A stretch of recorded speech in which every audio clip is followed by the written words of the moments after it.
Pemirsa, untuk informasi tentang kondisi terkini di Gaza, pasca penembakan brutal terhadap penerima bantuan, kami ajak Anda bergabung bersama dengan aktivis Mercy di Gaza, yakni Fikri Rofiul Haq. Ya, Fikri, selamat sore waktu Indonesia. Fikri, Anda bisa gambarkan tidak sebenarnya kondisi sebetulnya pasca penembakan tersebut seperti apa? Ya, selamat siang waktu Gaza, Mas Andromeda dan juga Mbak Maria. Memang berita ini memang sudah tersebar luas di mana ada sebuah truk iring-iringan truk yang mencoba masuk ke jalur Gaza Utara karena dari PBB sendiri mengatakan mereka memasukkan truk-truk bantuan ini terakhir pada tanggal 23 Januari lalu, artinya sudah lebih sebulan bantuan-bantuan sudah tidak masuk ke jalur Gaza dengan persyaratan dan peraturan yang sangat sulit karena memang di perbatasan-perbatasan antara jalur Gaza Utara dan juga jalur Gaza Selatan masih terdapat camp-camp atau markas-markas Israel yang mereka dirikan, sehingga memang ketika bantuan-bantuan tersebut masuk ke Gaza Utara berhasil begitu ke Gaza Utara, sehingga membuat masyarakat mereka mengumpul mengantri mengambil bantuan-bantuan. Namun yang sangat tragis ya, faktanya yang terjadi adalah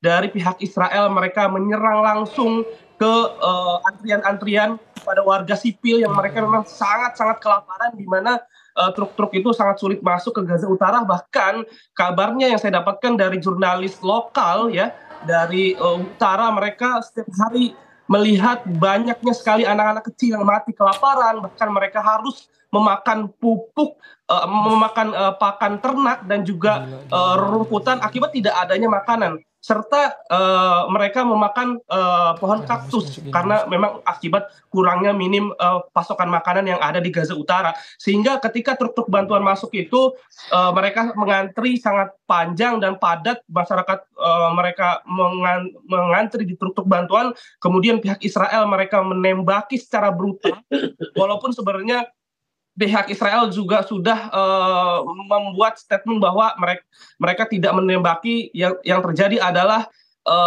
itu adalah karena keributan antara masyarakat itu sendiri. Namun faktanya yang terjadi adalah tim dokter yang menangani korban-korban tersebut, karena sebagian warga yang terluka ataupun meninggal itu dilarikan ke Rumah Sakit Kamal Udwan di Gaza Utara ataupun Rumah Sakit Ashifa yang ada di Gaza City. Mereka berkata bahwa kebanyakan luka-luka yang diterima oleh masyarakat yang mengambil truk bantuan itu adalah dari bagian kepala dan juga bagian tubuh dari atas. Artinya ini sangat jelas bahwa ada penembakan dari pihak Zionis Israel melalui udara ke masyarakat sipil, dan korbannya ini sangat banyak sekali. Bahkan saya mendapatkan infonya ada 114 warga yang meninggal seketika, serta menyebabkan 800 warga yang mengalami luka-luka akibat penembakan tersebut. Namun sebenarnya penembakan-penembakan ini sebenarnya sering sekali pihak Israel melakukan serangan-serangannya terhadap warga yang mengantri di truk-truk bantuan, namun dengan jumlah korban yang sedikit. Namun tragedi ini adalah jumlah korban terbanyak yang mereka lakukan kepada masyarakat sipil yang mereka mengantri dalam mengambil bantuan-bantuan. Ya, Fikri, Anda sampaikan tadi ini merupakan tragedi dengan jumlah korban terbanyak pada saat mereka mengantri bantuan. Anda dapatkan kisaran jumlah korban? Ya, seperti yang saya tadi sampaikan bahwa kisaran korbannya sampai detik ini yang saya dapatkan informasinya terdapat 114 warga yang meninggal dan juga 800 lebih mereka mengalami luka-luka. Sebagian mereka dilarikan ke Rumah Sakit Kamal Udwan yang ada di Gaza Utara, dan juga sebagian mereka dilarikan ke Rumah Sakit Al-Shifa yang ada di Gaza City. Dan juga seharusnya truk-truk bantuan ini memang membagikan bantuan-bantuan, namun karena terjadi penembakan sehingga terpaksa truk-truk bantuan ini mengangkut korban-korban. Bahkan karena padatnya korban-korban yang tidak bisa digapai oleh truk-truk tersebut, banyak warga juga yang memakai gerobak karena memang tidak adanya mobil ambulan yang ada di sana yang bisa beroperasi. Karena perlu ketahui sampai detik ini sudah 124 ambulan yang sudah dihancurkan oleh pihak Zionis Israel, yang sebenarnya mobil ini adalah mobil fasilitas umum di mana milik rumah sakit, dan memang ini seharusnya tidak menjadi target oleh sasaran Zionis Israel. Fikri, kami ingin tahu mengenai jumlah korban ini, apakah didominasi juga termasuk anak-anak atau seperti apa, Fikri? Ya, sekali lagi ini memang karena banyak warga yang kelaparan bukan hanya dari kalangan pemuda, bukan bahkan anak-anak pun mereka mengalami kelaparan begitu. Ya.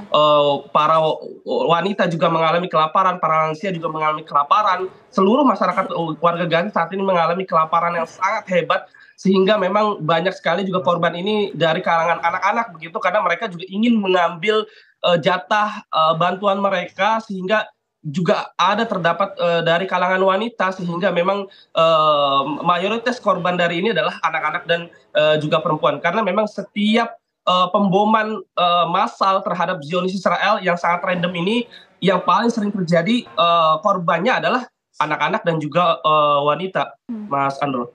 Oke, baik. Terima kasih laporan lengkap Anda, Fikri Rofiul Haq langsung dari Gaza. Tetap jaga kesehatan di sana. Salam juga untuk saudara-saudara kami yang berada di sana. Terima kasih, Fikri.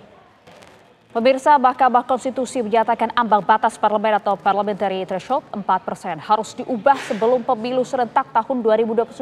Kami akan hadirkan informasinya dan bahas tuntas untuk Anda usai jeda saat lagi.